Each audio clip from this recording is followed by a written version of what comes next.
قرآن کریم جو شہید ہو جاتے ہیں یا اتنے پرانے ہو جاتے ہیں جن کا پڑھنا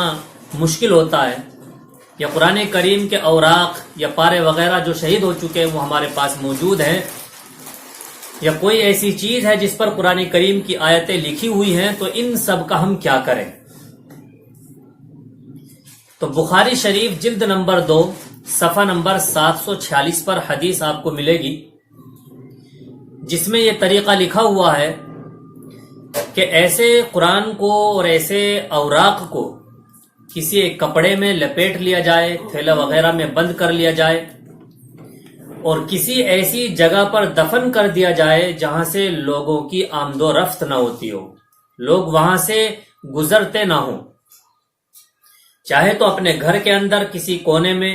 ہم قرآن کریم کے اوراق کو دفن کر دیں اور وہاں پر ایک سرکل بنا دیں تاکہ اس جگہ پر ہم نہ جائیں،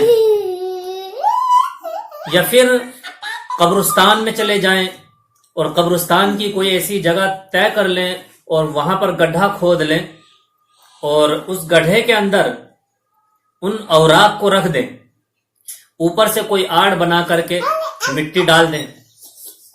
ڈائریکٹ اس کے اوپر مٹی نہ ڈالیں کیونکہ یہ قرآن کریم کی توہین ہوگی، اور اگر ایسا نہیں کر سکتے تو اپنے علاقے میں جو بھی کنواں وغیرہ ہو جس میں نجاست اور غلاظت نہ ڈالی جاتی ہو، کوڑا وغیرہ نہ پھینکا جاتا ہو، تو اس کنویں کے اندر ادب کے ساتھ اس تھیلے کو چھوڑ دیا جائے جس کے اندر ہمارے قرآن کریم یا قرآن کریم کے اوراق موجود ہیں، یا کسی نہر یا تالاب وغیرہ میں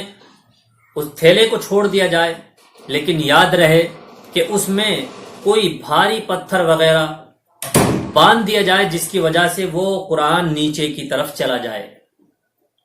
اور پانی میں گھل کر کے ختم ہو جائے۔ پھر اخیر میں یہ بھی ہے کہ اگر یہ ساری شکلیں مشکل ہوں ہمارے لیے تو پھر ان اوراق کو ایک جگہ صاف ستھری جگہ پر رکھیں اور ان میں آگ لگا دیں، جلا دیں، اور جلانے کے بعد جو اس کی راکھ ہے اس کو دفن کر دیں۔ یاد رہے اس راکھ کو بھی دفن کرنا ضروری ہے، لیکن ان سب طریقوں میں سب سے بہتر طریقہ یہ ہے کہ آپ یا تو مسجد میں ان اوراق کو، شہید جو قرآن کریم ہو چکا ہے اس کو مسجد میں رکھ آئیں، یا پھر قبرستان چلے جائیں اور گڈھا کھود کر کے اس کے اندر ان کو دفن کر کے آ جائیں۔ یہ سب سے بہتر طریقہ ہے، واللہ اعلم۔